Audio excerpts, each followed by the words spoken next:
world's population is predicted to be 10 billion by 2050, meaning we have to feed 2.5 billion more people. And to address this, we need to increase our food production by 70%.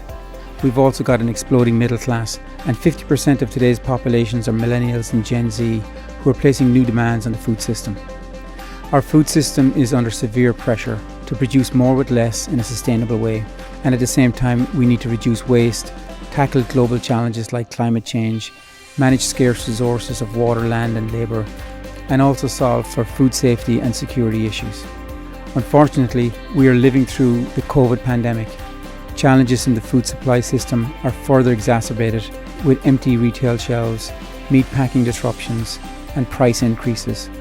We're seeing acceleration of new trends where home is the new workplace, where we dine in and order food, increase engagement with digital marketplaces, and look for opportunities for touchless interaction with automation and next-generation farming and proteins. Now innovation in agri-food tech has become even more important and more critical and urgent. The Agtech Revolution is here in the form of precision ag, big data AI, drones, control environment and next-generation proteins. We can't continue to do the same things the same way. We must innovate, adopt and embrace technology. This is why we set up Thrive, to advance the future of food and agriculture through innovation. Entrepreneurs and startups from around the world can solve these problems, and that is why we've built a vibrant agri-food ecosystem.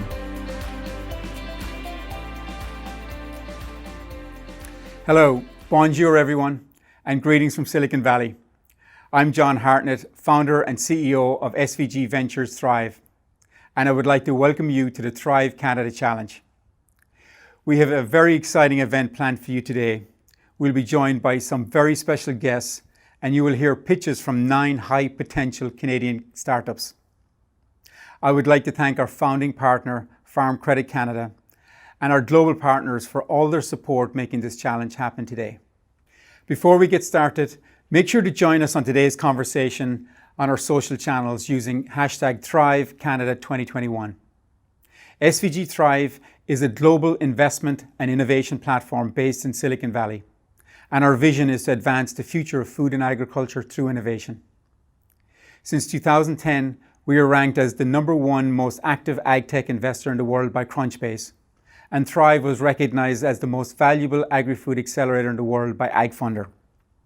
We work with over 40 agri-food corporations, and our startups have created over $1 billion in value. We have over 5,000 founders in our private network across 100 countries.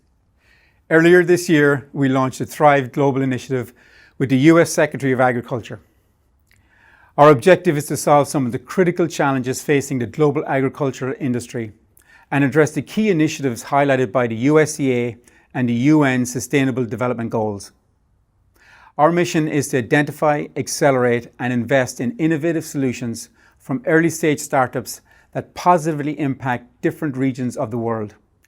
We are doing this through a series of regional challenges in Australia, Canada, Africa, and these will run alongside our global Thrive 7 program. Later this year, we will launch additional challenges in Europe, Latin America, and Asia, as well as corporate-specific themed challenges on sustainability, digital ag, and livestock. We're delighted to announce that we have partnered with Bayer Crop Science, and we will launch the Thrive Bayer Sustainability Challenge next month. Bayer Crop Science are the world's leading agriculture company, shaping the future of sustainable agriculture. Stay tuned for more on this exciting partnership in the coming weeks.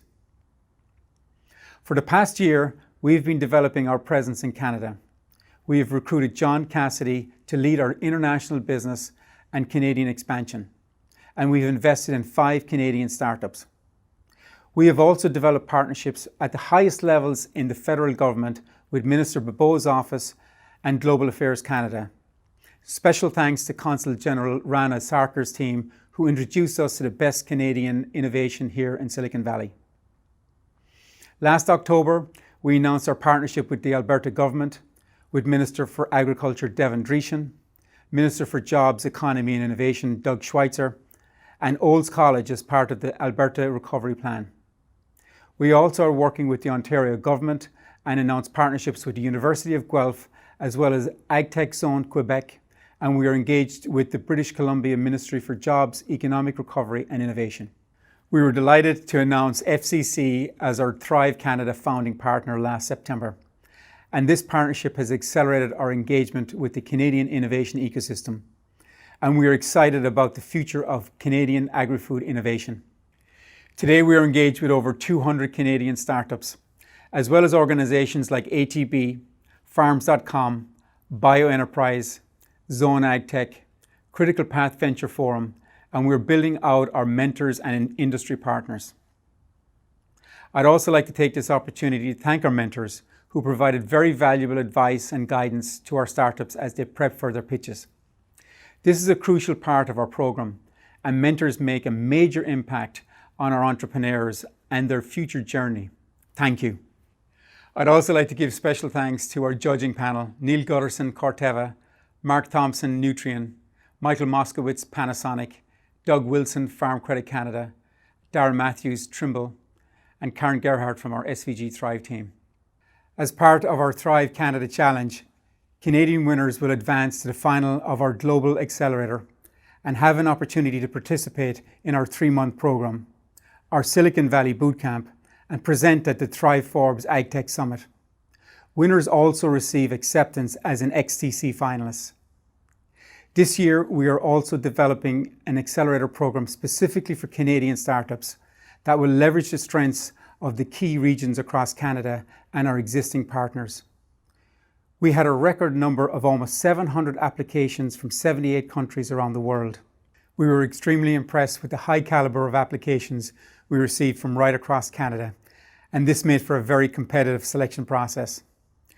9 finalists will pitch today for the Thrive Canada Challenge Award, and we will also present the Thrive Female Founder Award and the People's Choice Award. Before we dive into the pitches, I'd like to welcome our special guests. Canada's Minister for Agriculture, Marie-Claude Bibeau, will officially open our challenge. FCC CEO Michael Hofford and Nutrien's Executive Vice President Mark Thompson will share their insights on innovation and the future of food and agriculture in Canada.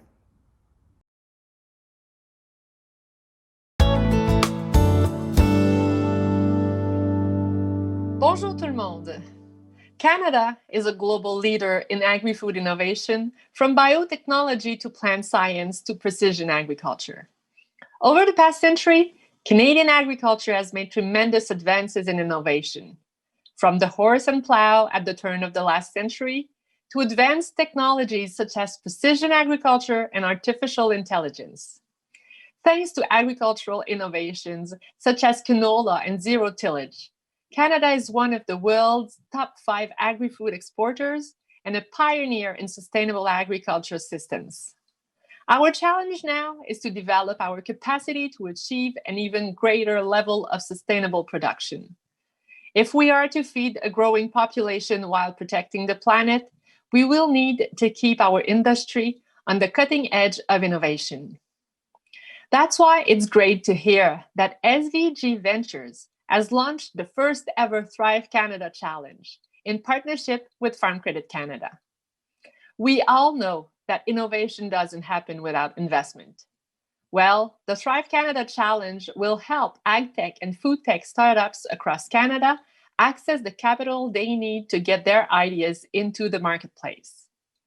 By supporting some of our brightest stars in Canadian agri-food innovation, the challenge will open up new avenues for investment into Canada's agriculture and food sector. It will help to drive innovation and support sustainable agriculture. And it will help to solve some of the critical challenges facing agriculture industry and food supply chain during the COVID-19 pandemic. L'innovation est la clé de l'établissement d'une économie résiliente. Et c'est pourquoi notre gouvernement continue d'effectuer des investissements historiques dans l'innovation agricole. Au cours des années à venir, nous nous tournerons plus que jamais vers l'innovation pour nous aider à relever les défis actuels et futurs. Des défis comme celui que posent les changements climatiques, les demandes des consommateurs qui évoluent et l'environnement commercial mondial imprévisible. Les investissements continus dans l'innovation agricole seront essentiels à l'atteinte de notre cible de 75 milliards de dollars en exportation agricole. Ils aideront le Canada à continuer de participer à l'atteinte des objectifs de développement durable des Nations Unies. So, I thank SVG Ventures for launching the Thrive Canada Challenge. The challenge will help our innovative agri-food startups to connect with corporate partners who are looking for solutions that they can deliver. I understand that well over 100 companies have applied to pitch their ideas during the challenge to investors from around the world. That will be an amazing opportunity to showcase Canadian ag innovations to the world. And it certainly speaks to the strong culture of agri-food innovation that we have here in Canada. I have no doubt that the solutions that come out of this challenge will keep our agri-food industry strong and competitive well into the future. Your partnership with Farm Credit Canada and other leading Canadian agricultural organizations will help you connect with even more innovators across the country. And a final word of thanks to our amazing Canadian agricultural innovators. You aren't sitting back to see what the future of food looks like. You're out there in the field creating it. With that, I'm pleased to launch the 2021 Thrive Canada Challenge. Sur ce, j'ai le plaisir de lancer le défi Thrive Canada 2021.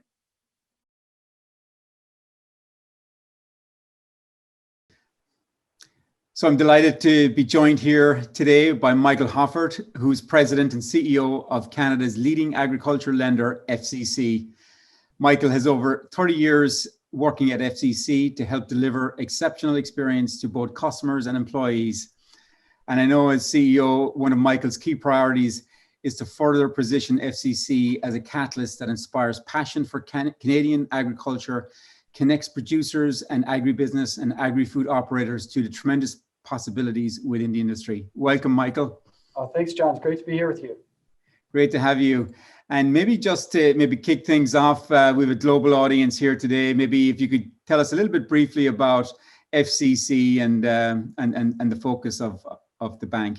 Yeah, so Farm Credit Canada is a commercial crown corporation owned by the federal government of Canada. That's our sole shareholder. And we were established over 60 years ago to serve the needs of Canadian agriculture producers, agribusiness, and agri-food processors. So really that farm to fork focus is what we do with financing, knowledge, and venture capital. We serve our 2,000 employees plus serve 100,000 customers from coast to coast here in Canada. That's very impressive. And, you know, I mean, the world of ag tech is obviously something that's, it's exploding right now in terms of it being an incredible area. Why is it important for FCC? Yeah, it's, if I kind of step back, it really comes into the Canadian agriculture and food sector. And our purpose is to serve that industry that feeds the world. And if you think of that macroeconomic story that we're living into with growing populations with greater wealth, so more middle class. And so we've got this food security need that's happening around the world. And it's combined with a demand for food that's coming from not only kind of sustaining people, but also nourishing them. And so they're looking for foods that are interesting and quality. And the Canadian egg and food story really lives into that. So we've got this abundance as a food processor, as a food grower, And we are a major exporter, one of the top 5 exporters in the world. And we've got this quality, abundance, safe food supply that we feel has really grown sustainably. And then if you combine that with some of the growth expectations and demand, it's a pretty compelling story on the need for Canadian egg and food. And I'd say food producers around the world to leverage egg tech and to be able to kind of look at how we can do what we need to do from a production perspective while protecting our soils, our water, and really even our carbon footprint from a sustainability perspective, because we're in this for millennia here. And so I think that's kind of one of the compelling stories on why we want to be involved. And in terms of, the key challenges that need to be overcome, what are they, and, is there something specific for Canada compared to, US or other parts of the world? I think the story would be similar around the world. One of those situations, a challenge that we have is just getting from that idea table, full through the commercialization of some of the ag tech, and then getting it out into markets and producing at scale. And some of the challenges for entrepreneurs that I think they all face, and it's just one of the realities of it. When I think about adoption at the farm, it's a little bit different story. Some of that is, looking at complexity of some of the tools that come and how we get by that, and really bringing solid, structured tech that farmers can adapt at scale. I think there's, some platform fragmentation and just those Internet of Things, bringing them together to make that compelling offer that really allows people to, enhance their production and their efficiency. And then I would say, even storytelling and getting farmers to understand that ROI on some of the tech that's available, because there's some really compelling technology that's coming, and just being able to kind of bring that into operations and harness the goodness and the richness that's coming, I think it's pretty exciting. Excellent. Thanks, Michael. And in terms of FCC's, vision for AgTech in Canada and building out the AgTech ecosystem, what does that vision look like? It's really taking what I think is kind of a good situation and an ecosystem that's developing nicely and moving it up into great and bringing more capabilities. So when I think about our organization, in our core business, we've established a separate division of expert corporate and commercial lenders that are really focused on this agribusiness, ag food, kind of ag tech space. And so being able to provide that senior financing to commercial organizations. And then, for us, it gets down to the next level around venture capital partnerships, and we've developed several of those. And I think that's to try and set up that larger ecosystem around capital availability and those earlier stage organizations. And then the part of the puzzle that I think we can have some real impact together with partners like yourselves is sort of that Incubator Accelerator space, where it really helps people connect with others around the world and being able to understand, some of the solutions that others have adopted to kind of take those tech options and opportunities and brought them to commercial fruition and really have an impact around the world and in Canada specifically in terms of our circumstances here. Thanks, Michael. And one last question. I mean, obviously, we're delighted to be working with FCC. We announced our relationship earlier this year. From your perspective, what does this partnership bring, and what would you like to see, and why is it important? Well, we were thrilled when Thrive was interested in coming to Canada, number one. And when I think about it, it's what's really compelling is your international footprint, combined with some of your global connections, and what that can do for Canadian entrepreneurs and bringing a different perspective than perhaps we would have in our marketplace right now. And so to be able to establish the challenge and to have Canadian companies, and I think it was around 100 applied in on this particular Canadian challenge, to pitch their ideas and to have it come through to some very exciting finalists here, I think is just extremely exciting. And it's a partnership that I know we can grow on, and we're just thrilled, as I say, when we had the opportunity to work with you in a Canadian context here. That's fantastic. Thanks, Michael. And we're obviously really looking forward to working with you and the team at FCC. And I know we're going to have some excellent pitches from Canadian entrepreneurs this afternoon. So let's wish them the best of luck. You bet. Yeah. To everybody who applied and to all of our finalists, congratulations, and really looking forward to hearing what you have to say. Thank you very much, Michael. Great to talk to you today, and keep safe, and we'll talk to you soon. Sounds good, John. Yes, you too, and be well.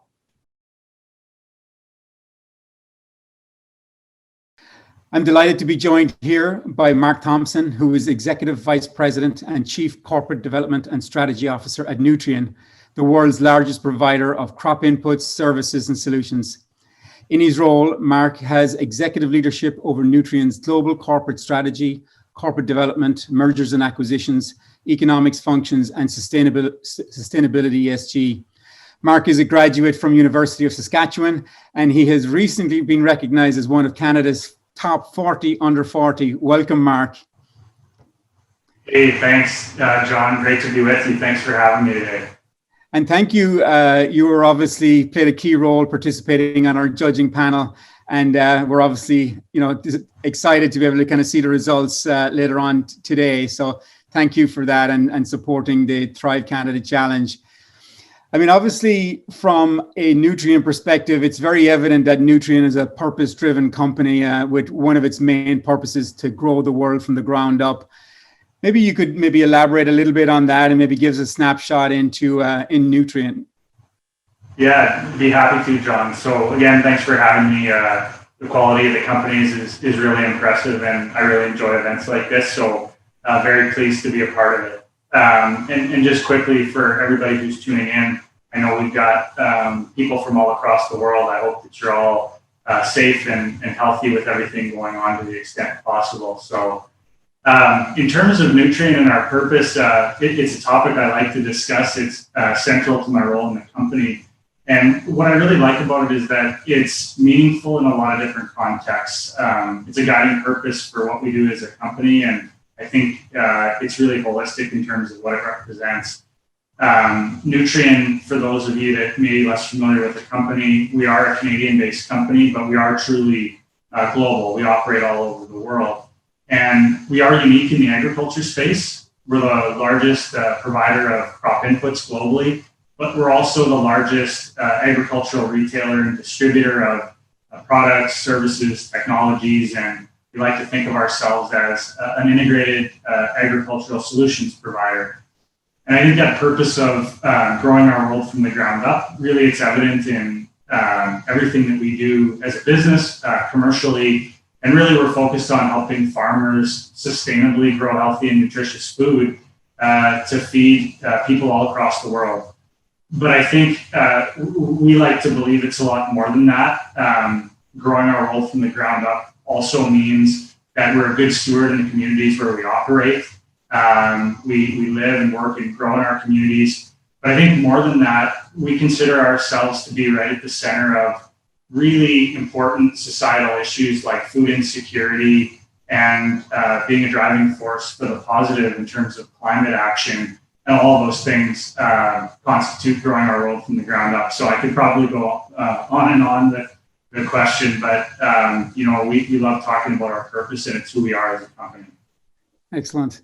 Thanks, Mark. And, obviously kind of bringing the purpose to life is really, your innovation priorities are the key areas that are important for Nutrien. What are those innovation priorities? And, obviously we're living through COVID here at the moment, and hopefully we'll get to the other side of it fairly soon. But has there been an impact there as well that's changed things? Yeah, great question. I think, from a Nutrien perspective, as I described, we're a diverse business. So innovation does look different across the organization depending on which part of the company you're looking at. But I think there's some key principles that more or less define the focus areas of the company. For starters, in our organization, sustainability and innovation and strategy are really inseparable. I know sometimes you hear sustainability tossed around in the context of corporate social responsibility or corporate philanthropy, and we don't look at it like that. We look at sustainability as really core to our strategy and our long-term viability as an organization. So that means managing material risks and opportunities. And so I think in that context, it's really easy to see that innovation is kind of squarely in the wheelhouse of how it fits with sustainability and strategy. As I described, sort of in talking about Nutrien at a high level, we do have a large upstream fertilizer manufacturing business. We produce nitrogen, potash, and phosphate. And really in that business, the innovation focuses on safety and efficiency and continuing to decarbonize the portfolio. And so a good example of that would be in our nitrogen business. We're already a global leader in something called blue ammonia, which is low carbon ammonia. About a third of our ammonia sales are actually blue ammonia today. And we do see opportunity when we look further out to the horizon for opportunities in green hydrogen and green ammonia and truly no carbon fertilizers in the area of nitrogen, which is exciting. And it's a focus area in terms of technology investment for us looking to the longer term. In the potash business, again, we're looking at projects like cogeneration and self-generation from an energy perspective. And we're also looking at automation as a way to drive safety and efficiency in the potash mines. So again, a little bit different take on innovation. I think in terms of these types of pitch days and competitions, new technology providers usually get pretty excited about our global retail business. And the focus of that business is really increasing productivity, increasing profitability, and ultimately making farmers more sustainable. And the innovation strategy in that business is really premised in these areas. So I think two good examples of that would be we have really invested heavily and focused on digitization of our relationships with growers in the retail business. And that's things like digital farm planning, being able to run scenario analysis and model sustainability outcomes, managing accounts and paying bills online, and having a true sort of omni-channel experience where a grower can benefit from the physical relationship with our crop consultants, which have these really important decades-long trusting relationships, but also leverage e-commerce capabilities. And this is all sort of integrated in a seamless way. And that's been a big focus of innovation in the retail business. Mm-hmm. I think the second one I'd point to that's maybe related is we've recently launched a global carbon program that we're going to start by piloting here in North America. And really that program is meant to leverage the breadth of the digital tools and the capability and the sheer footprint of the retail business to provide an end-to-end solution for growers who are looking to better understand their soil carbon performance and greenhouse gas emissions, to be able to build sort of a recipe to address their specific farm circumstances, to be able to measure and quantify, and importantly, to help them create a credit on the other side that we can work within our ecosystem of partners to help create a monetization opportunity. And I think reward growers for really being a positive driving force behind climate action, which they are.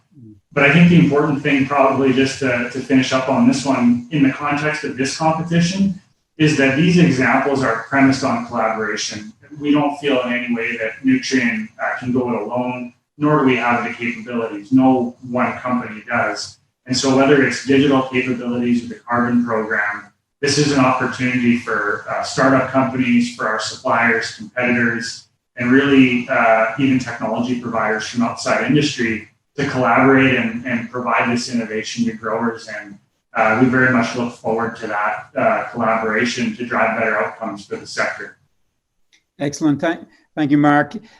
Obviously, you're in a very unique position insofar as that, Nutrien is really at the very top of, on the upstream side, right out, through retail. And then at the same time, you're looking right across the board at different technologies and companies, in your role. I mean, what would you say to these companies in terms of what are the key challenges that need to be overcome for the industry? I know you mentioned a few already in terms of carbon and sustainability, but what would be your kind of advice and kind of top key areas that need focus today? Yeah, I think one of the things that I try to do certainly in my function in the company and that we talk about a lot is really these big macro issues.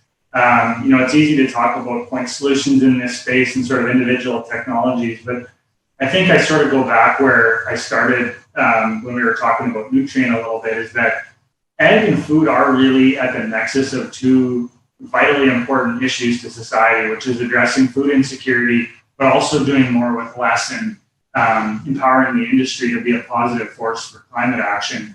And of course, these are challenges, but they represent just what I consider to be an immense opportunity for our industry and for the world. And that means it's an opportunity for new technology providers and entrepreneurs in the space. And I think one of the biggest changes we're seeing from an innovation perspective, which is probably an overgeneralization, I think to some degree, admittedly, but I think, at some point in the past, issues around innovation tended to be a little bit more insular. And so innovation, meant trying to find the golden egg within your own company. And whether that was sort of a new seed trait, a blockbuster active ingredient, and not to diminish the importance of those things. I mean, they've been vital in keeping the yield curve going up and to the right that we've needed from a production and a productivity standpoint.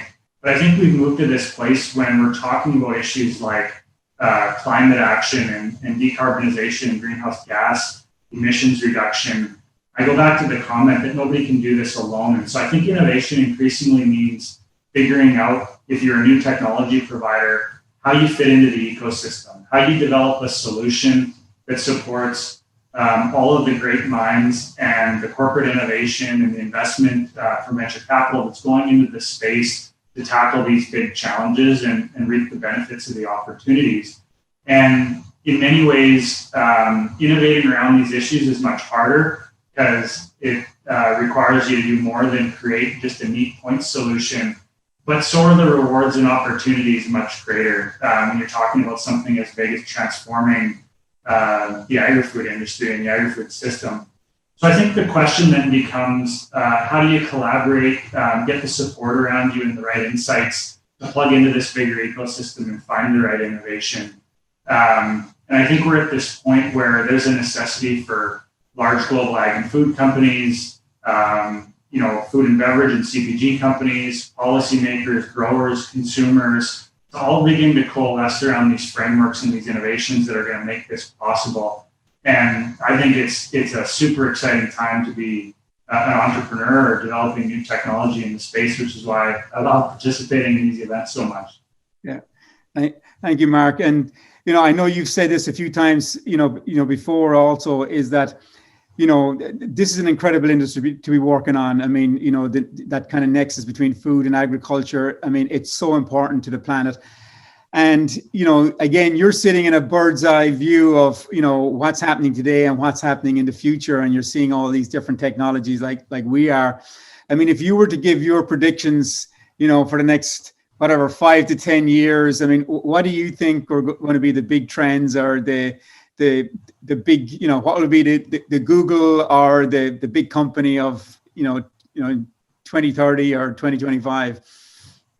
Yeah, well, that's a scary thought. Hopefully nobody's relying on me for investment advice. I should give a disclaimer or something. But, I think we've talked about a few really important areas in terms of innovation, just even in our conversation here. Obviously, the theme of digitization and the application of data science to farming equipment and infrastructure to farm decision making, I think, is going to be really, really important and represent sort of that next wave of productivity, play a role in sustainability. The concept of nature-based solutions, I think, is becoming more important and has been important in terms of water outcomes, carbon, greenhouse gas emissions, soil health. And then I think this connectivity of the broader food and ag ecosystem. So creating downstream value, whether that's through attributes or transparency or traceability. I think all these are themes that probably many of the people tuning in today in the startup companies have heard about and are focusing on. But I think, if you get a little bit more bold and you start looking out maybe 10 years and we're in 2030, I think we can get a little bit more imaginative. And, I go back to what I talked about in terms of a real practical focus area. So something like green hydrogen and green ammonia. I think today and over the next several years, we'll be in this transition period where we're investing in lower hanging fruit, decarbonization of footprints in the fertilizer sector. But I expect if we fast forward 10 years, we'll be at the point where some of these transformational technologies that represent potentially no carbon solutions could be commercially viable. And I think we would expect to see that. And then the other area, which I think is interesting and certainly we've been listening and engaging in some discussions around, is on this concept of data science. We do have emerging providers today that are looking at how machine learning and artificial intelligence is blended with early applications of quantum computing. And I think it's been a personal interest area of mine to read about some of the imaginative ways that quantum computing at scale, whether that's 10 years out or 15 years out, can really transform and provide solutions across industry, some of these major challenges that today's computing power just can't address. And in agriculture, there's a number around genetics and active ingredient discovery that I think get really interesting. Now, of course, these are probably several years away, but anybody who's worked with me in Nutrien has heard me overuse the quote from Bill Gates a few times that we always overestimate the amount of change we're going to see in the next 2 years, but we underestimate the change we're going to see in 10 years. I'm not sure if that's true when we look at 2020, given what we experienced, but I think that's instructive in terms of being bold and imaginative. And really to close it out, I think that's what's exciting about the competition today. We've got entrepreneurs who are energized by the opportunity in agriculture and food and working to partner with industry and other stakeholders to create what we want to see tomorrow. So I've just been thrilled to be a part of it, and I appreciate you having me. That's fantastic, Mark, and a great way to finish things in our discussion with Bill Gates. That's one of my favorite quotes as well. And I think we're going to see some exciting companies, in the next hour pitch, and hopefully they'll be one of the key companies in 10 years' time that could be leading our industry. And again, thank you for the fascinating discussion. Very much appreciate your involvement and participation in selecting the companies today. So thank you for that, and we really look forward to working with you. And again, best of luck for our companies that are about to pitch. Yeah, thanks, John, for having me. Best of luck to all the companies, and I'm looking forward to seeing who the winner is. Fantastic. Thank you, Mark. Thanks, John. Thanks to our guest speakers for joining us today and sharing their insights on the importance of innovation in the agri-food sector. And now I'm going to hand it over to Kaylin and John to introduce our startups. Take it away, Kaylin. Thanks, John. I'm Kaylin Simon, Program Manager at SVG Ventures Thrive. As you've heard, Canada is serious about making sure its innovators get the investment and support they need to build the future of agri-food tech. That's why it is my honor to kick off the pitch portion of today's inaugural Thrive Canada Challenge with my colleague, John.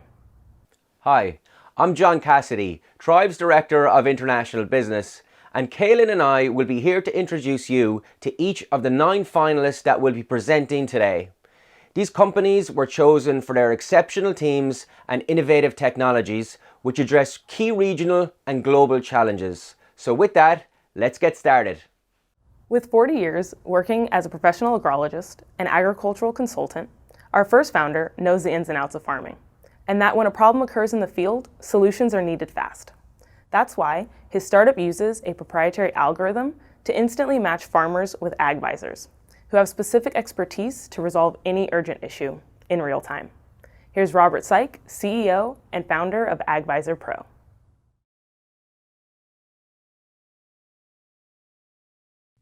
Well, hi, my name is Robert Syke, and it's my pleasure to introduce you to AGvisorPRO, the connectivity channel for agriculture. Throughout my career, and you can tell by my hair color, I've started lots of agricultural businesses. Most notably, AgriTrend and AgriData were acquired by Trimble. I also served as CEO of DOT Technology Corporation, acquired by Raven.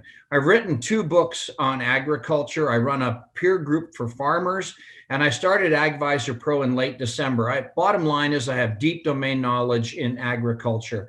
This all began when a meeting I had with Bill Gates in 2017, and he said, take what you're building, Rob, and make it scale. Peter Diamandis said, help 1 billion people. So our moonshot challenge is to increase farm profitability and sustainability globally.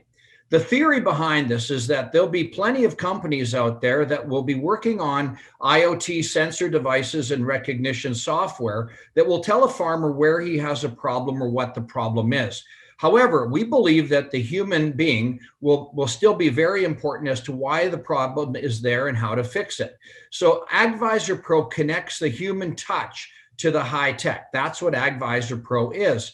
And the problems in agriculture are numerous, whether you're in Saskatchewan or Uganda. You've got bugs in your wheat, you've got a sick cow, you've got a monitor that's frozen on your tractor, a combine at an auction sale you'd like to see. The 1-800 systems are broken, they simply don't work. You're overwhelmed, you need customized help for your farm. So until we have Star Trek transporters, we have to find a way to shrink time and space, to stretch brains, not bodies, to be on the farm without being on the farm. And that's really what AGvisorPRO does. It connects agriculture in a brand new way. AGvisorPRO is device agnostic, iOS, Android, or desktop. You go download the platform and you set up your profile, you put in your query, and our matching algorithm will connect you to an advisor, independent or industry advisor. The connection is audio, video, or high resolution picture sharing, and all of the sessions are archived. Transactions happen in local denomination anywhere on the planet. There's a rating system, and then we connect it back to social media to increase our reach. The marketplace is truly global. There's people seeking advice all over the world in all areas of agriculture, and there's people who can provide advice. This is a connectivity matrix. Ag retail, manufacturers, government are capable of providing advice, and at each intersection point on this matrix, there's a value proposition. We are currently talking to Agri Epicenter in the UK, Dairy Farmers of America, as well as the USDA to expand this matrix. Our revenue comes from a percentage of the expert sessions through independent advisors, through subscription revenues through our Tech Direct corporate clients, and in the future through our AI Agribot that will make money through knowledge as a service. Our growth since March of last year has been incredible. 311 advisors, 1,200 users, over 2 million acres of farmers on the program. We've been leveraging non-dilutive grants and funding and expanding our use in that area. This is an example of some of the companies that we're working with, notably FCC Advisory Services, Ag Growth International, Zarvio, and Myers Norris Penny, MNP, Canada's largest agricultural accounting firm. We've integrated AGvisorPRO at colleges and universities, and even opened up a channel for startups to use AGvisorPRO. We were 2020 Ag Innovation of the Year Award winner, the Prairie winner with the Canadian Export Challenge. We're delighted to be part of Thrive. And just this week, we were announced that we were the 21 agribusiness winner with the Manitoba Ag Days. Our revenues will come through a combination of corporate subscriptions, one-on-one revenues, and eventually knowledge as a service. Our leadership team is deep. We have experienced and senior and veteran leaders, and a young, energetic team that's ethnically, geographically dispersed across Canada. And we got a real exciting team. Our board has great depth with Maurice Keane and Greg Andruka joining me, as well as our senior advisors in the AI and ML space. I put in $840,000 of my own founder money. We've raised $750,000 through a friends and farmer round. We just wrapped up a $1.5 million seed round, and we'll be launching our A round on March the 9th at the World Agritech Summit. AGvisorPRO is built in Canada to help farmers globally increase sustainability and enhance world food security.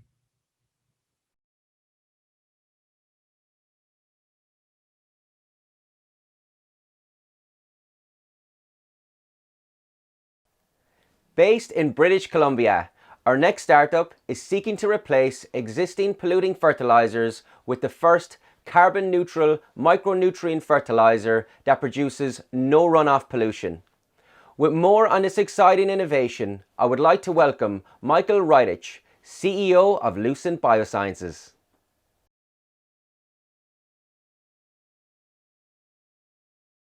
My name is Michael Rydich, and I'm the CEO of Lucent BioSciences.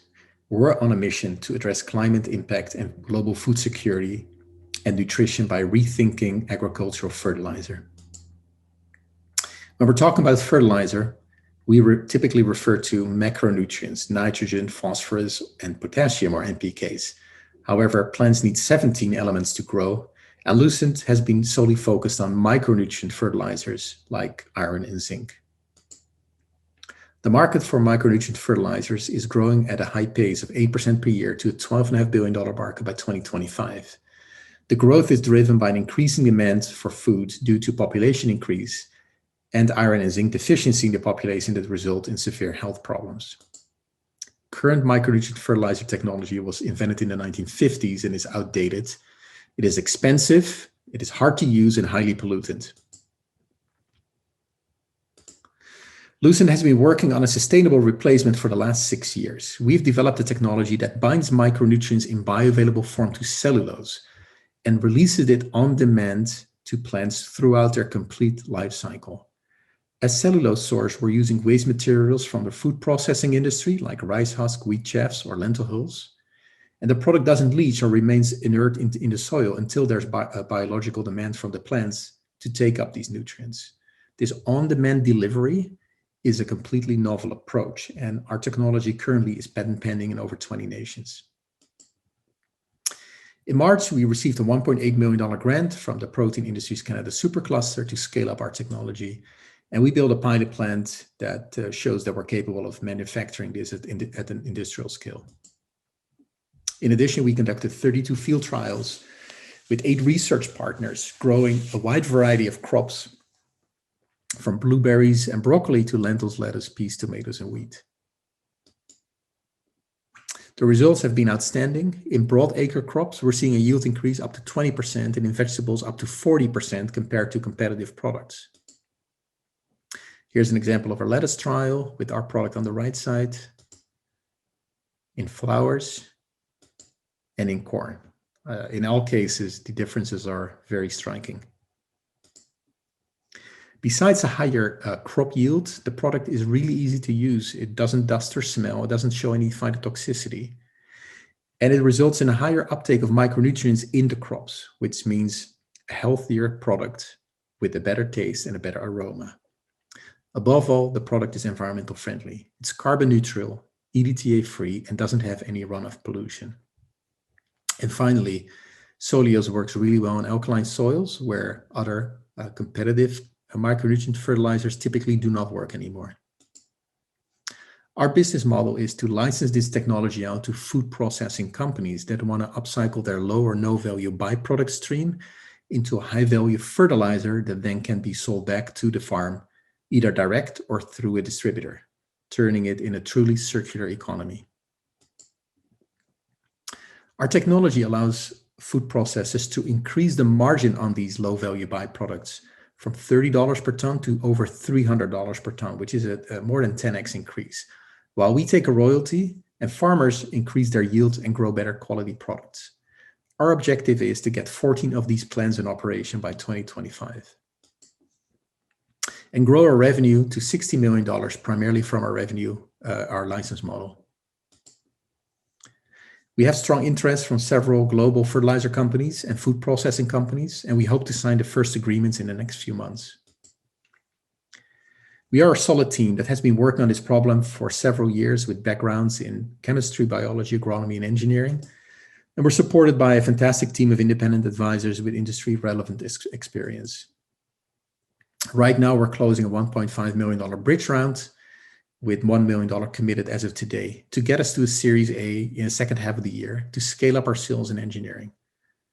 We're looking to connect with ag and impact investors, and we're looking for introductions to food processing companies that are interested in using our technology to generate an extra revenue stream.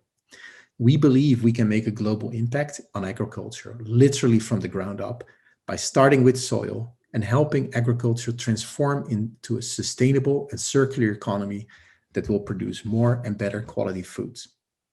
Thank you.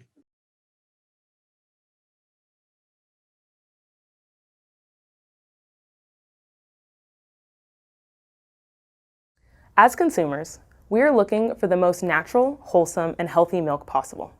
And although we may not understand the scientific process, we do know that healthy milk comes from healthy cows.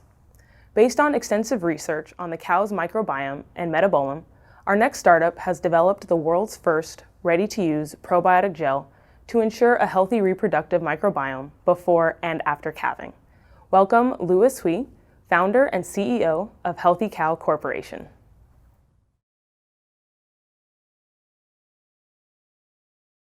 Hi, my name is Louis Hui, co-founder and managing partner of Healthy Cow.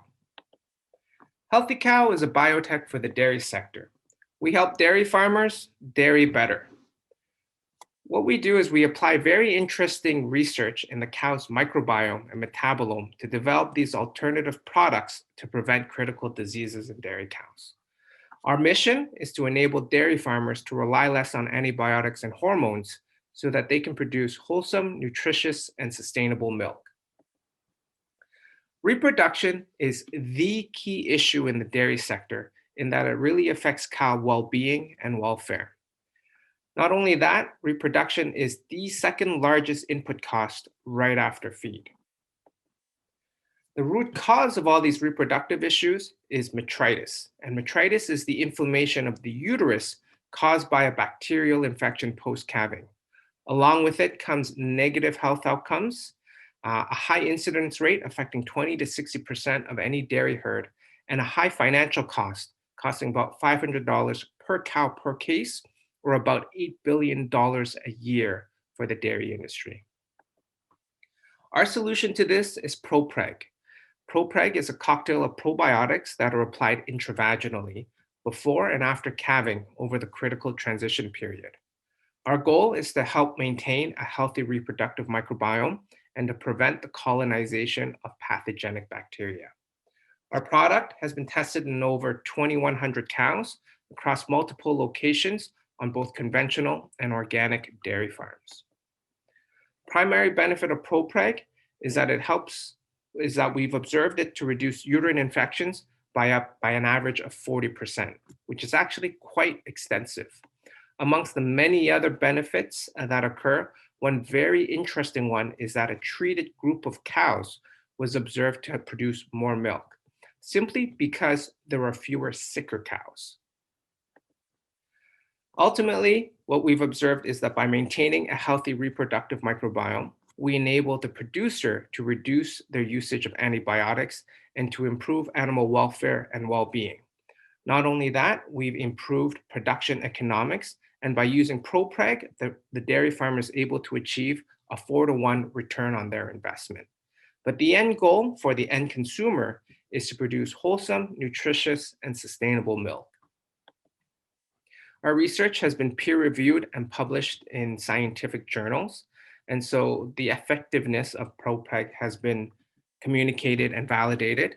Propreg as a product has been de-risked. We've worked hard to develop the commercial formulation and now have clear yield and cost of goods, and is manufactured under CGMP and CFR 21 standards. Over the last year, we've worked hard with our key partners in the US and Canada, DFA and Kent, to conduct large, extensive studies. We're finalizing our marketing and communication strategy and building out our operations, all in hopes to conduct our first sales to our early pilot customers in partnership with our partners as well as on our own, and all to prepare for a commercial launch in Q2 of 2021. As we all know, dairy is global. There are 250 million dairy cows globally, and our intention is in year 2 and year 3 to start building partnerships globally, just like we did here in North America. Competition in the dairy sector is extensive. There are hormones, antibiotics, and disinfectants used to address metritis. However, Propreg is first in class and a world's only, in that there are no preventions currently on the market. Healthy Cow is led by a team of experienced individuals, Richard Strafel, a serial entrepreneur, myself, former venture capitalist turned entrepreneur, and Dr. Ed Robb, a very experienced animal health executive who has actually developed the top-selling antibiotic in livestock today, especially for metritis, and is now righting his wrongs with Healthy Cow. Thank you very much for your time and attention, and I look forward to your questions.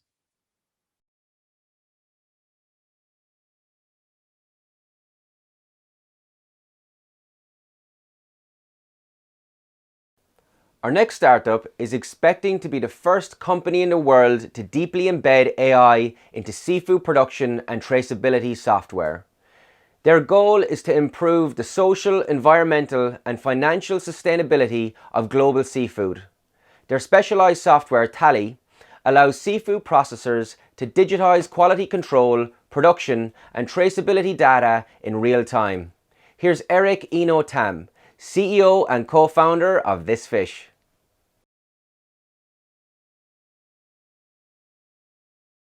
We love to romanticize the seafood industry, that well-worn tale of the old man and the sea.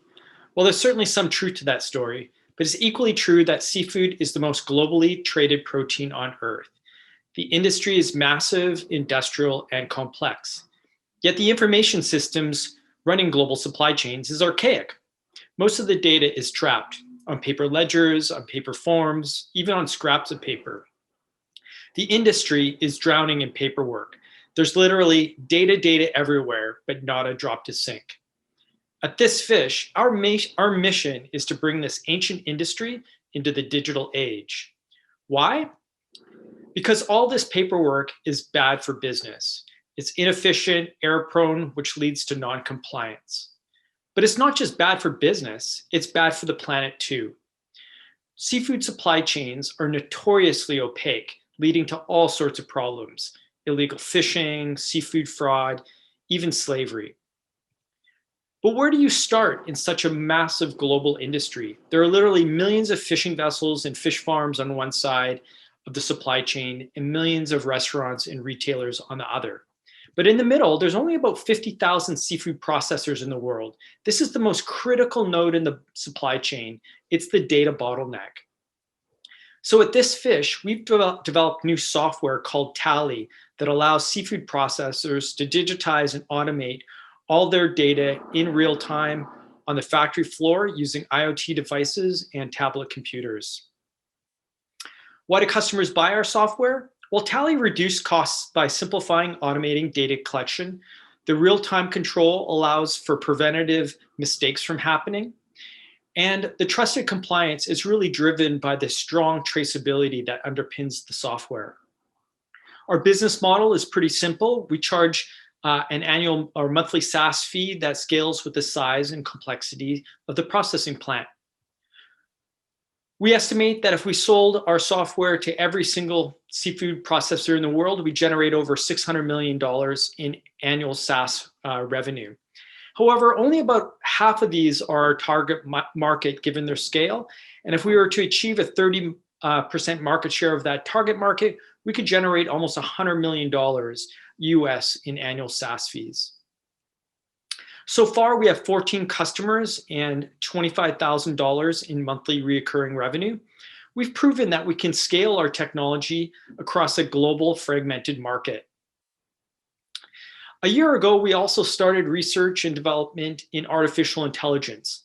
Seafood is almost the perfect problem for AI. Why? Because the natural variability of fish means that it's often hard for seafood processors to predict quality control and production outcomes, such as yields. There's just too many variables. So we're developing AI-enabled apps that we call Tally bots for predictive analytics and automation.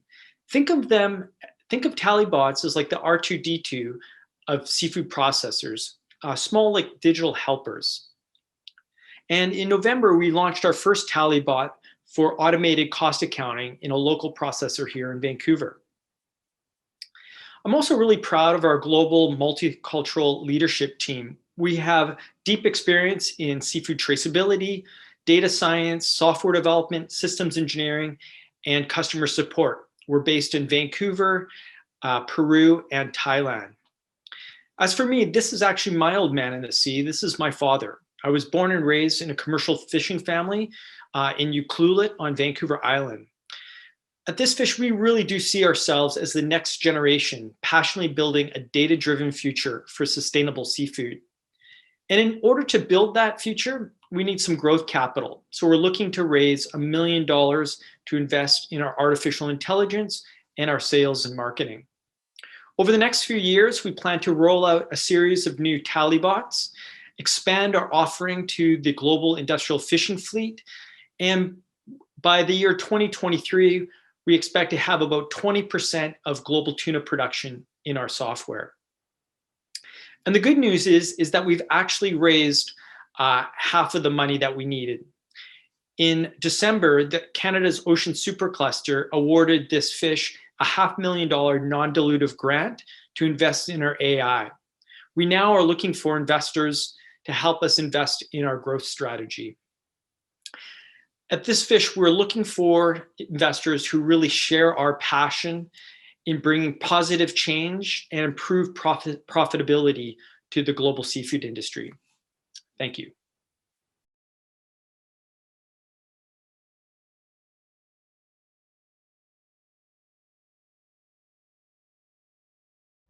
What could be better than a pesticide-free fresh strawberry year-round? And I'm not talking about the ones grown in Mexico or the US and shipped to Canada, but rather a locally grown berry that has been ripened to perfection, no matter the season. Utilizing vertical hydroponics to maximize space, the team at Vertité is working to provide you with the perfect strawberry. Here is Ophelia Sarakinis, co-founder and CEO of Vertité.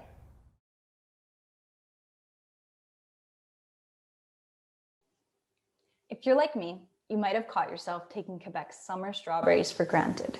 They are incredible, but only when they're in season. Picture this. You're walking through the grocery store mid-November and you catch a craving for some sweet, sweet strawberries. But all you can find are strawberries that don't look so great. Chances are they don't taste great either. That's because they've been bred for travel, not for flavor. Even if you do settle for those imported berries, strawberries are contaminated with pesticides more often than any other fresh fruit or vegetable, even after rinsing in the field and washing at home. Our berries are better in every way. They are fresher, more local, and pesticide-free. We are Vertité, and our tech-enabled farms cultivate local, pesticide-free strawberries all year long. Normally, strawberries travel more than 4,000 kilometers from either Mexico or the US to finally reach you. Vertité takes a simpler approach. We grow our strawberries near you, so they don't have to travel far at all. Here's how we're going to do it. We will implement and manage a system of urban farms. These farms will be located in underutilized spaces. Here's a photo of our working prototype. It's in an underground parking garage. We grow without sun or soil, so we can grow food literally anywhere. We take advantage of vertical hydroponics to maximize space efficiency, LEDs to maximize yields, and sophisticated automation to reduce our labor costs. With these technologies, we can grow all year long in ideal growing conditions, resulting in ideal strawberries. We can do this with 90% less water, land, and fertilizer compared to conventional agriculture, all without using any pesticides. Here are a couple of our happy customers. Vertité has been in the works since 2018. Since then, we've undergone a few growing trials, begun customer discovery, completed construction of our prototype farm, won second place in McGill's Dobson Cup, and started selling our first fruit. Once we perfect our production cycle, we plan to expand. Our goal is to build a system of farms in the Montreal area within the next 5 years. Specifically, we plan to first build a 1,200 square foot farm in the next 18 months to demonstrate our methods at scale. We then intend to build the first of many mega farms, which will make up our farm network. The market is ripe for this new wave of agriculture. According to a 2019 government survey, 62% of Canadians always or often buy local food. In Canada, the annual strawberry market is worth $1.4 billion. Currently, we're focusing on the local market. So if we consider the Montreal area as our serviceable, obtainable market, that alone is worth $70 million. Our current competitors are strawberry greenhouse farms, but we have a leg up on them in almost every category. We are the most sustainable, and we don't ever use pesticides. Our berries are also more local, and therefore fresher and more delicious. So we plan to expand by building a 1,200 square foot farm. This will require about $550,000 of outside funding. We will sell berries from that farm for $13.50 per kilo, which is near the off-season price for imported berries. A farm that size will run with a profit margin of about 48%, which will kickstart a cycle of farm expansions. Each farm lets us grow more strawberries so we can sell to more distributors to reach more consumers, generating more working capital to build even more farms. Once we accumulate working capital, we plan to implement this business model in other cities. With more farms to experiment in, we can adapt our methods to grow all sorts of crops like greens, herbs, and other berries. In short, our model is inherently scalable. We think that in 5 to 10 years, we will be in a position to grow almost any crop, anywhere, any time of year. We are backed by experts in agriculture, business, construction, and finance who we can access whenever we have doubts or questions. We have backgrounds in farm management, sales, plant biology, computer science, and engineering. Our team is set to succeed because we have all the essential skills for this highly technical startup. We are passionate about food, the environment, and the future of agriculture. In summary, here's what defines us. We integrate state-of-the-art technologies to grow strawberries that are tastier, healthier, and more environmentally sustainable. And our team has all the technical knowledge and experience to grow amazing strawberries and to research other crops. With Vertité, strawberries are in season every season.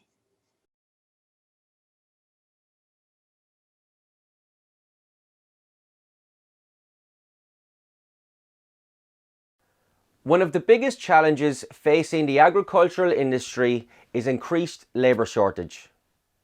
Tackling just that is our next startup, who have developed a fully autonomous and adaptable robot to operate alongside human workers to harvest soft fruit.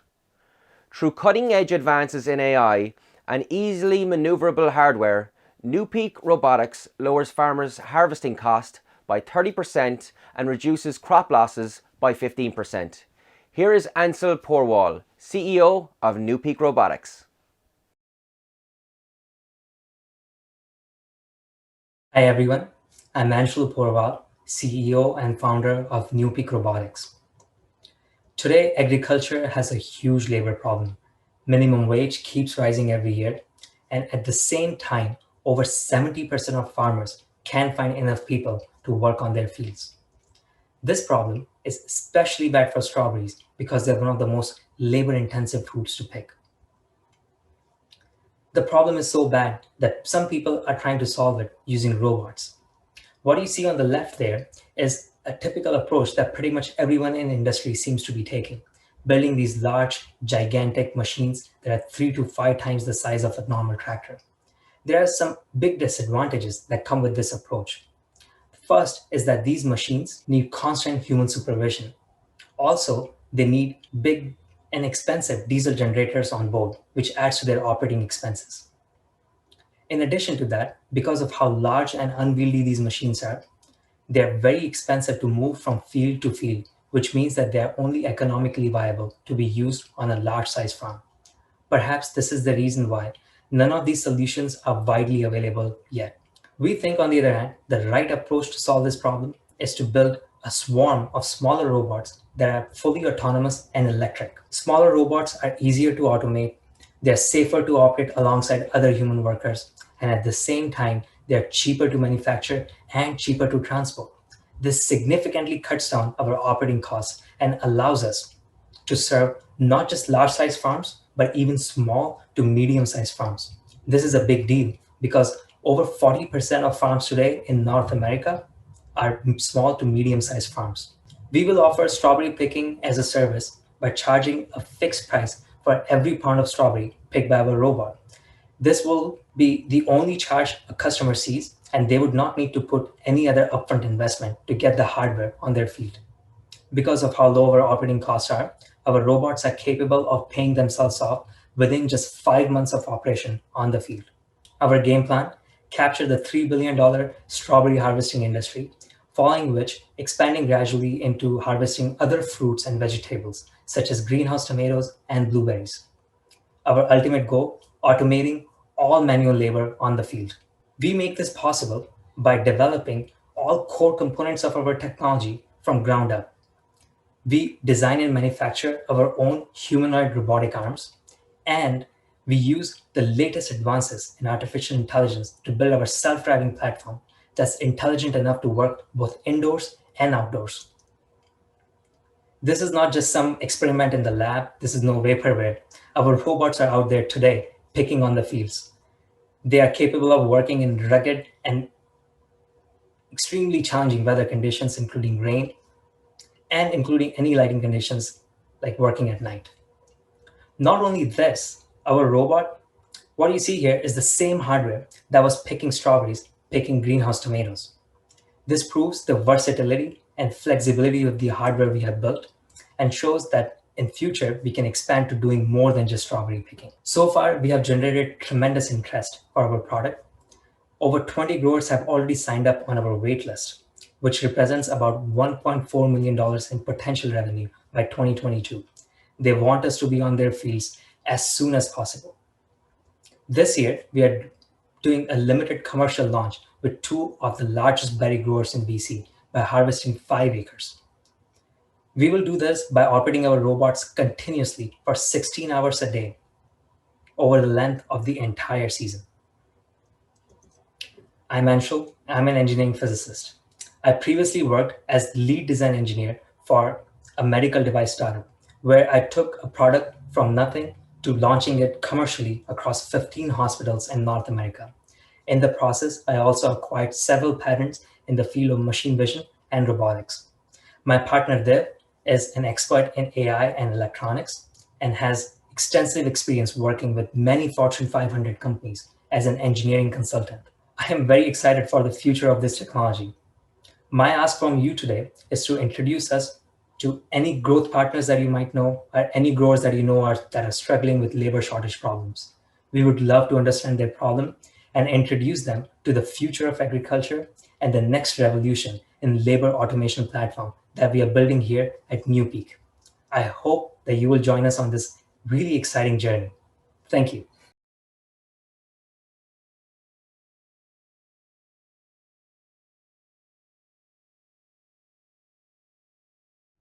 One fish, two fish, red fish, blue fish. Our next startup is all about fish, but they are addressing more than just one or two. Try 2.2 million tons, which is the amount of fish wasted in North America every year. To help solve this issue and prolong the shelf life of fish, their solution is an active film-based packaging that is antibacterial, compostable, and complies with FDA regulations. With more, here's Mina Mikhail, founder and CEO of Impactful Health Research and Development.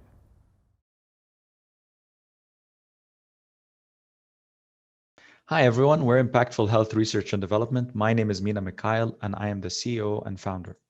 So what is it that we do? We develop compostable active packaging to prolong the shelf life of fresh fish. So what is the problem? Across the supply chain of fresh fish, all the way from the fisheries and aquacultures to the end consumers, 10 to 16 million tons of fish is wasted globally every single year. And this is the current packaging that is on the market that does nothing to extend the shelf life of the product, and that's exactly what we look to disrupt. Our technology, which is a compostable active film, extends the shelf life via three main mechanisms. One, reduce bacterial spoilage. Two, reduce lipid peroxidation, which is the off taste of the fish. And three is to reduce water loss to maintain the texture as well as the aesthetics of the fish product. And by doing that, we extend the shelf life by 15 to 30%, which in the case of salmon translates to 2 to 4 days of extra shelf life. We contacted and interviewed 85 stakeholders in the supply chain of fresh fish to identify who our customers were. Our major customer segment are actually the fish processors, and they're very interested because they can essentially export more and further and open new markets that they couldn't have done otherwise. Two is to provide value-added products to the retailers that sell at a premium price. And finally, provide that growing eco-conscious consumer base with a sustainable packaging solution. Retailers actually waste a significant amount of fresh fish every single year. So by reducing their waste via extended shelf life, they can actually capture a lot of that value that is lost otherwise. And finally, end consumers, well, they have a compostable packaging solution that aligns with their sustainable goals, but they also have a longer best before date for them to enjoy that high quality piece of fish. We did an exercise with one of our grocery retailer partners here in Canada. They control 30% they have 30% of the market share. And we found out that if we extend the shelf life by 2 to 4 days and assume that means to a 50% reduction in waste, that means they can capture $28 million every single year. And that is just one grocery retailer in Canada. We also have a dual environmental impact in the sense that we reduce organic waste that ends up in landfill, but also reduce reliance on traditional plastics. Our major competition is what's called modified atmosphere packaging. And essentially what that means is immersing the fish in a controlled mixture of gases to extend shelf life. Similar to us, it does reduce bacterial growth and it does reduce water loss. However, the packaging that is used is not sustainable and it requires the fish processors to purchase equipment, train personnel, and change their workflow in order to accommodate for MAP. Our technology is a film roll that will essentially replace the current film rolls that they use. So it's a plug and play system with very low adoption cost. And we look to expand beyond fish into the meat and poultry markets, which are also huge opportunities for our packaging solutions. So I am the CEO and founder. I have more than 14 years of experience in biomaterials and more than 8 years of experience as an entrepreneur. And I've put together a very strong scientific team in order for us to complete the product development and the piloting. And we've also started thinking about marketing and branding, and we've hired a marketing consultant that is working with us on that. We've achieved a lot of things in the last few years, but some of our key achievements are we are able to extrude, characterize that film. We also have a proof of concept, which is a compostable film with antimicrobial layer. That's our product 1.0. We have done a freedom to operate in order to make sure that there are no issues moving forward in the future in commercialization, as well as we filed our provisional patent. We have formed partnerships with 2 major fish processors, one on each coast. The one on the East Coast is a $2 billion annual revenue company that has been working with us for more than a couple of years now. And we have a partnership with a major Canadian grocery retailer and a flexible film manufacturer for scaling up our manufacturing. And we have acquired almost 630,000 Canadian dollars over the past few years, some of which is in dilutive and in non-dilutive. We have had a lot of partners that have helped us through this journey, incubators, accelerators, as well as investors and other organizations that helped us in the product development. And we've won a whole bunch of awards, including the prestigious top 500 deep tech startups worldwide through the Hello Tomorrow Global Challenge. And we were also selected as top entrepreneurs by the Ministry of Economy and Innovation in Quebec. Thank you so much for listening to my pitch, and I look forward to meeting you in person.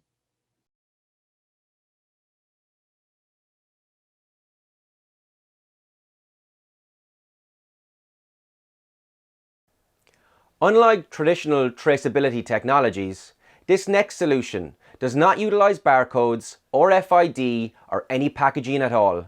Instead, Mike and his team are using yeast.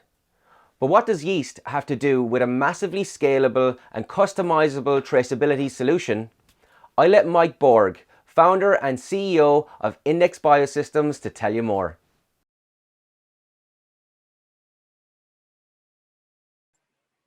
Hi, my name is Mike Borg, founder and CEO at Index Biosystems. Index is a seed stage traceability technology startup out of Toronto, Ontario. At Index, we design biological traceability into supply chains. Our core technology includes a highly scalable and customizable genetically barcoded yeast product. Today, I'm going to describe how Index is changing the way we may think about solving challenges associated with supply chain traceability. Critical information is generated throughout the agri-food system. This information must be resilient. The risks associated with poor data management, misaligned traceability technologies, and malicious actors. These risks breed material losses. Why are these challenges so acute? So firstly, effective cross-chain data management is hard, and even simple record keeping is error-prone.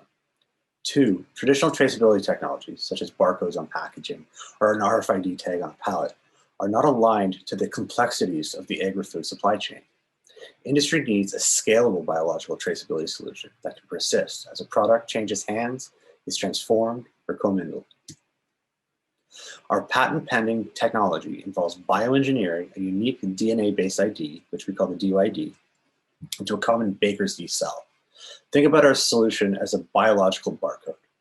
Instead of a barcode on packaging, our inactivated yeast is applied directly or mixed in trace amounts with any agri-food product at any point in the supply chain. It is flavorless and undetectable to the eye. We chose yeast because it's inexpensive to produce and can be seamlessly integrated into production and manufacturing pipelines. The DOID creation, bioengineering, and validation protocols are designed to have no effect on the yeast. This results in extremely favorable North American regulatory treatment. We can create any number of these DOIDs, and once registered, they can be connected to any supply chain data. So for example, batches, farms, forward contracts, expiry dates, and certification. Our product is grown just like any yeast product, and we benefit from a mature global manufacturing ecosystem. Post-processing can be applied to the biomass to enable a DOID to withstand extreme environments. It's important to note that the final product will be inactivated. The yeast is dead and won't be able to affect the source product it's applied to. Once post-processing is complete, the DOID can be applied in trace amounts to any product. For example, it can be sprayed on row crops or mixed with fertilizer. Applications are incredibly versatile. Detection can be rapidly achieved independent of packaging in field or a lab. We can even quantify the DOIDs found in a soil product. The bulk of Index's revenue will be derived from 1, recurring registry fees from our digital registry and data analytics offerings. 2, sales revenue from our yeast and in-field detection kits. And 3, verified lab detection services. Our commercialization strategy will be phased based on regulatory market access. Our phase 1 focus is on non-food, non-feed product categories, such as seed coatings, fertilizers, and textiles. Phase 2 will address food and feed markets. During phase 3, we'll move into pharmaceutical markets. Our sales strategy will depend on the product category. For example, fertilizer use cases will require direct manufacturer sales. Textiles will require a top-down approach in partnership with brands and retailers. Index has developed an MVP DOID product and a stable digital registry. We've begun forging partnerships with a leading yeast manufacturer and a nucleic acid detection kit manufacturer. We've received cash and in-kind commitments to pilot projects totaling $500,000 across feed, food, and inputs. We've been selected for field trials within the cotton industry and received letters of support from organizations like AgroPure and the Western Growers Association Innovation Center. Index is ultimately striving to create an ecosystem for customizable and scalable biological identification, and we're building the team to take us there. Our team consists of an experienced group of award-winning management. Our founders have scaled a pre-revenue company to IPO and a multi-billion-dollar acquisition. Our management has extensive experience building businesses in nascent regulated industries. Our advisors consist of an award-winning scientist, former Health Canada director, and a business advocacy thought leader. Index has the ambitious goal of enabling a future where traceability technologies are indistinguishable from the products they trace. We look forward to working with all of you on crafting this future. Thank you.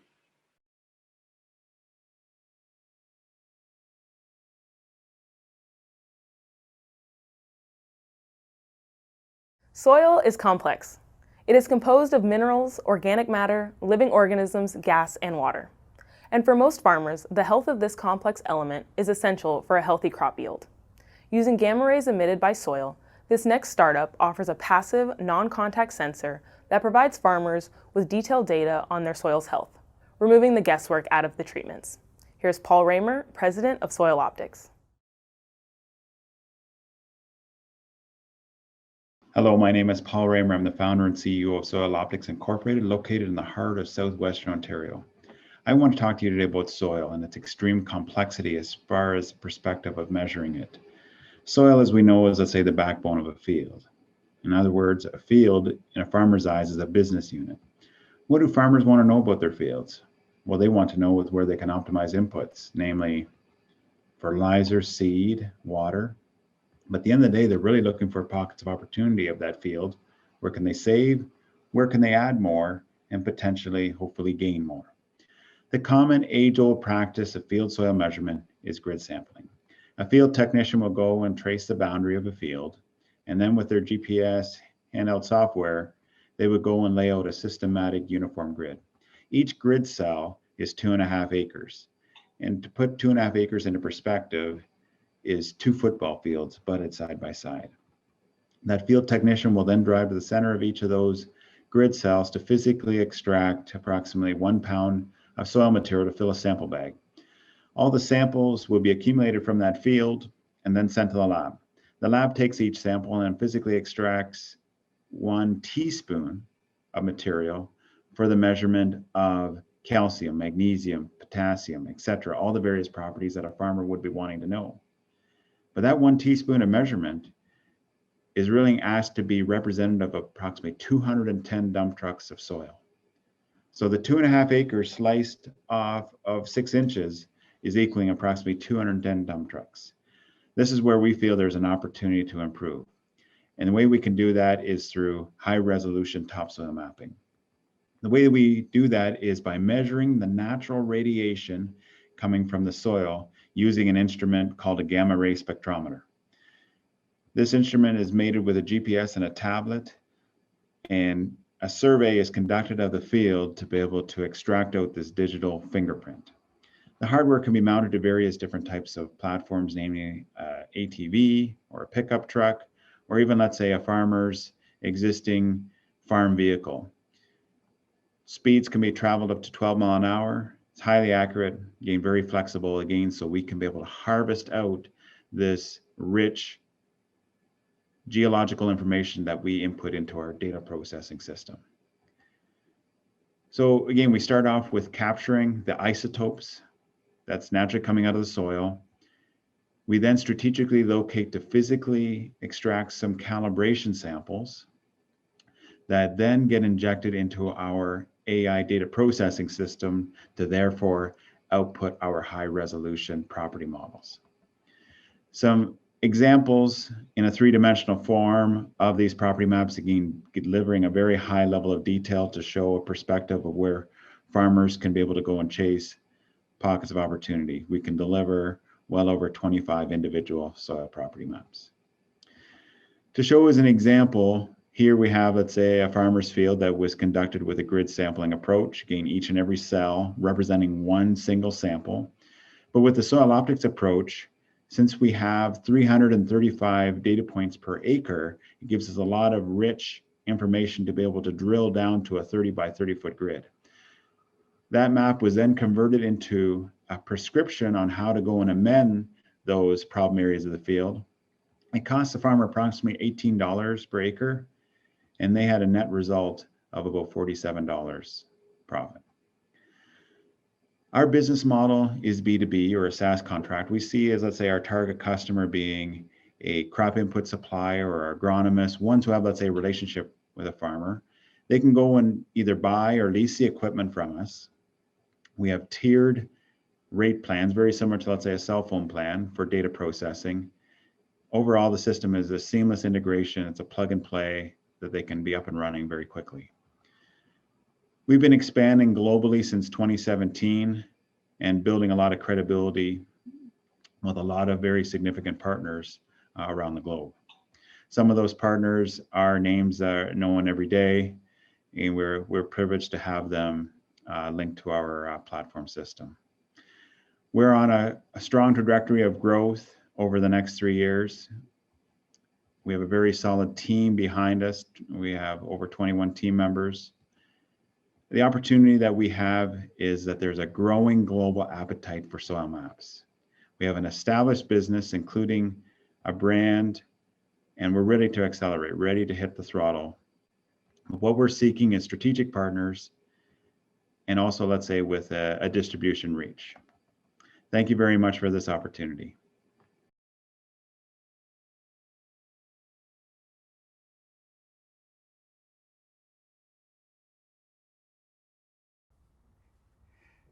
Thank you to all our startups, and well done on your excellent pitches. We have 3 awards to announce today: our People's Choice Award, our Female Founder Award, and our overall Thrive Canada Challenge Award. Our Thrive team and our judges from FCC, Nutrien, Corteva, Trimble, and Panasonic convened prior to today's event and reviewed the pitches you all saw today, and I am honored to announce the winners. For the People's Choice Award, the global agri-food tech community cast nearly 1,000 votes for their favorite Canadian startup, and the winner is AGvisorPRO, an app that connects growers with a network of ag experts remotely in real time. Congrats to AGvisorPRO. For our Thrive Canada Female Founder Award, we're delighted to announce our winner, Natasha Diagoday from Chinova Bioworks. Natasha is a leading Canadian female entrepreneur, and her food technology company is using the power of nature to solve food spoilage and reduce food waste. Congrats, Natasha. And now for the main award of the day. The Thrive Canada Challenge Award goes to ThisFish. Our panel of judges recognized this startup for their innovative technology, a strong team, and their focus on building a more sustainable global seafood supply chain. Congrats to Eric and the team. Congratulations to our winners, and thanks again to all our finalists. Finally, I'd like to say a special thank you to our partners, judges, mentors, and our team for making this event happen today. And thank you for joining us. We'll see you on February 4th for the Thrive Africa Challenge. And until then, stay safe, and let's continue to advance the future of food and agriculture through innovation.